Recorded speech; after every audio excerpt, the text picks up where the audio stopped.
são o professor Sérgio colegiante aqui de Danópolis.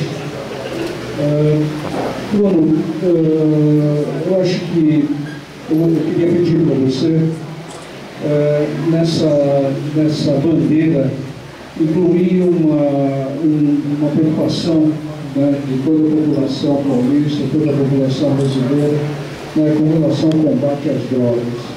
Eu acho que esse é um dos problemas que mais aflige a família brasileira, a família paulista. Não é? A proteção aos seus entes queridos, não é?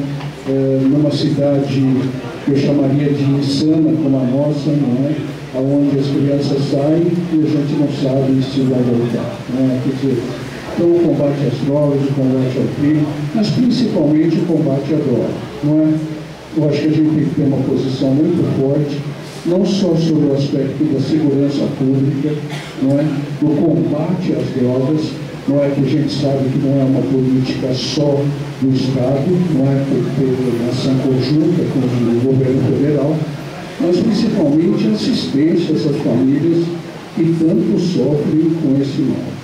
Eu acho que como professor universitário, não é, convivo com os jovens, não é, há 32 anos de magistério, e eu sinto que é uma forte preocupação, não é? E uma preocupação que até então não atingia as classes mais abastadas, não é? A classe A.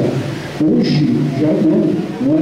A droga está disseminada em qualquer classe, não é? Tanto da classe droga até mais alta classe. Então, eu acho, Bruno, que é uma bandeira que nós temos que ter coragem, porque isso requer o combate tanto sobre o aspecto da segurança, como o aspecto social de assistência às famílias, requer coragem, e uma coragem que eu chamo de coragem política. Não é? Então, Bruno, por favor, se você puder, junto à nossa bandeira, não é?